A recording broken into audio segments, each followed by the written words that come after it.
I think I connected with you last night on Twitter. You Dr. did, Joyce Johnson yes. is joining us, Doctor of Naturopathic Medicine. Glad you made it into town safely. Thank you for having me back. And I knew kind of coming into this is great timing as so many parents are getting ready to send the kids back to school, trying to kind of get in with kind of the right food, the right products, and of course trying to keep them as healthy as possible and giving them at least the healthiest start that they can. Yes, and that's what we're trying. I mean, back to school, it means a lot of things. You know, you have your new backpacks, your new lunch boxes. The kids are so excited.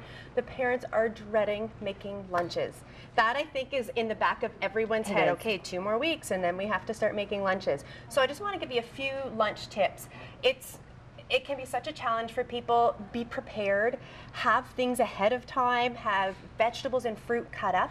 When you're making your lunch, think about what you want to put into that lunch. You want to have 2 servings of fruits and vegetables, 1 protein, 1 whole grain, and then maybe it's a milk or calcium fortified alternative to milk, and that's the good starting base for that. And I know this is overwhelming. Mine's going, where's the treat? Where is the treat? That's what they're looking for. If your child wants a treat, do it in moderation. Maybe it's once a week. Maybe it's Friday is their treat day. Maybe it's Wednesday to get them through the week. So do that in moderation. It's a lot of information for parents to take in, and they're always thinking, oh my gosh, I'm following this so regimentally.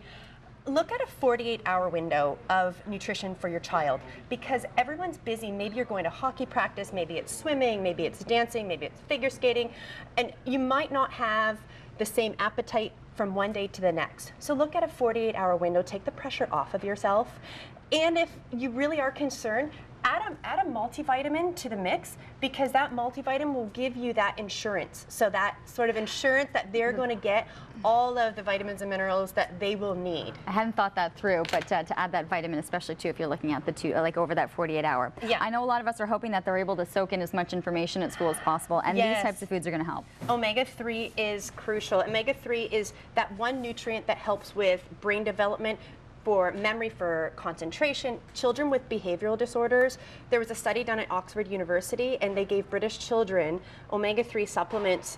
These children already had behavioral disorders, and they found that half of the children improved. Really, based on omega-3 supplementation. So you can get it from fish. Now this one didn't say kids on it, but you can find. Okay. That is minis, and so it's a smaller size, so it's easier for kids to be able to swallow. Okay. And if they can't, there's fabulous liquids that are on the market now. They don't have fishy flavors. They've come a long way, trust me. Then we're going to get into where it comes in for you, and these are foods, these are items that are going to help, especially when it's going to come to infections, ear infections. Yes, ear infections. That's probably that one moment in time when the parent is dreading. It's the middle of the night, and you hear a child wake up screaming because their ears are in pain. So this is something common that can happen. You want to boost their immune system. So this you can do preventatively. Foods that are rich in vitamin C. So here we have oranges, strawberries, bell peppers, broccoli. They're rich in vitamin C. Include foods that have vitamin D in. So you can get fortified beverages and milks that have vitamin D. The same thing goes with yogurts. And it's yogurts the vitamin also D we're looking for? Vitamin D. Yes, and the probiotics are also in the yogurts, and you can do supplements as well if that is something difficult. Maybe if your child has an ear infection, you're avoiding dairy, so maybe yogurt is not the way to go during that time period. But things like echinacea can be helpful, and echinacea in a tea form is the best way for kids to be able to take it, or if you can find an echinacea for kids, because it can be quite a... So just make them a normal echinacea tea? You can make an echinacea tea, put some honey in it. Okay. To sweeten it up.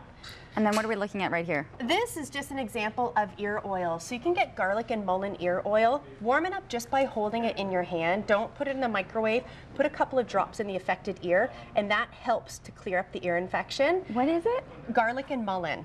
You can find it at health food stores. What's mullein? Mullein, it's a herb that has properties that can help clear up congestion, that has sort of antibacterial properties as well.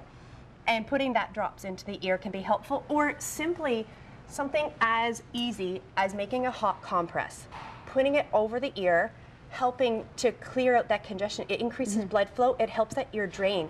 The reason why kids are getting ear infections is because their eustachian tube is shorter, it's narrow, and it's horizontal. So it's not draining.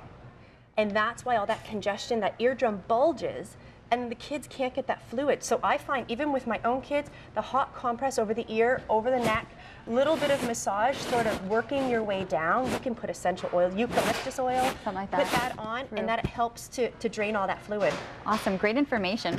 Always a pleasure to have you. You can find more, and you're great too on Twitter if you want to be able to follow Dr. Joyce Johnson. She's on there, and then www.webnaturals.com as well for other information.